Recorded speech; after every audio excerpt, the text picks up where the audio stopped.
Ya, assalamualaikum warahmatullahi wabarakatuh. Alhamdulillahirrahmanirrahim. Salawat salam kita curahkan kepada Nabi Muhammad SAW.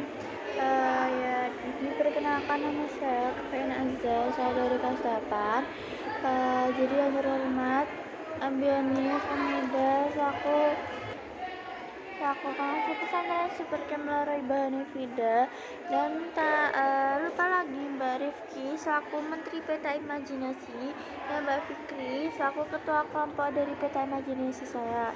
Ya mungkin dan tak lupa lagi teman-temanku yang bahagia. Ya di sini saya akan mempresentasikan tentang kitab Al-Hawaid As-Sorofiyah dari bab kedua. Jadi saya di sini mengulang dari bab awal karena silabusnya tidak sama di bab yang baru. Jadi saya disuruh ngulang. Ya, di sini saya akan mempresentasikan tentang banyak hal. Yang pertama itu saya akan menjelaskan tentang wazan. Jadi, apa itu wazan? Wazan itu adalah lafal-lafal yang dijadikan timbangan standar untuk membandingkan huruf yang berharokat dengan huruf yang berharokat, serta membandingkan huruf yang mati dengan yang mati. Dan lanjut di sigot.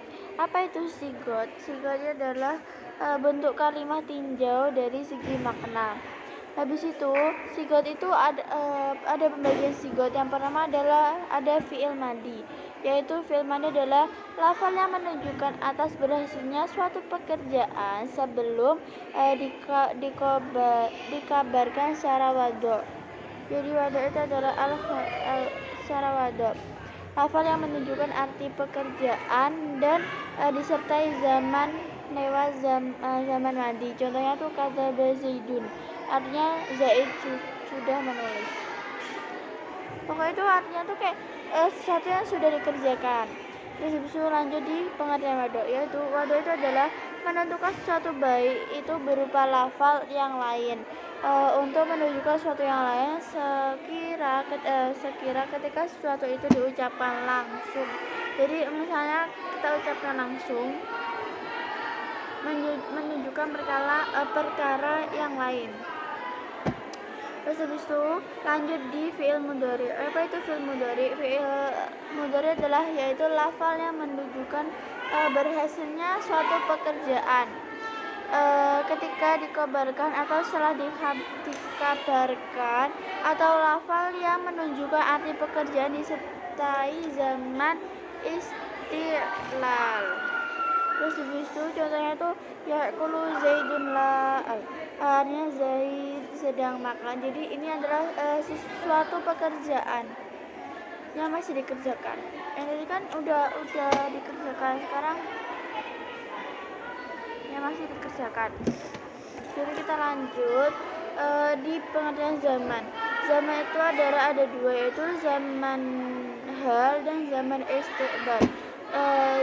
Yang pertama adalah zaman hal. Apa itu zaman hal? Yaitu waktu yang tersusun mencukup mulai akhirnya zaman madi, permulaan zaman istiqbal, serta zaman di antara keduanya bukan khusus waktu yang telah dilakukan.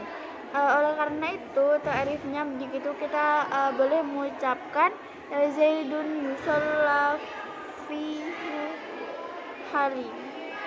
Terus itu lanjut di zaman istiqbal, itu adalah zaman waktu yang wujudnya salah waktu yang sedang kamu lakukan.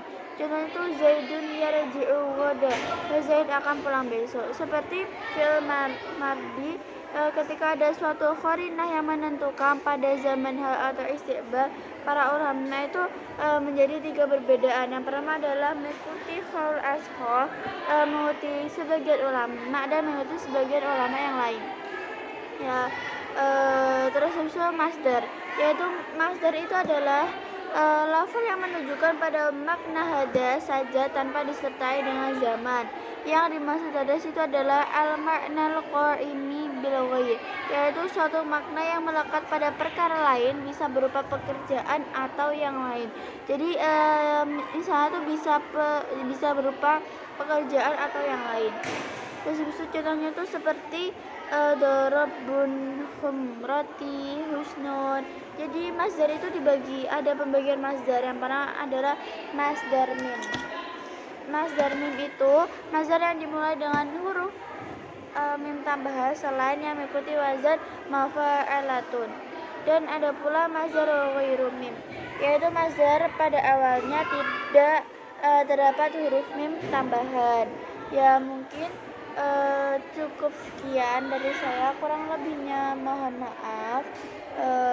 Wassalamualaikum warahmatullahi wabarakatuh.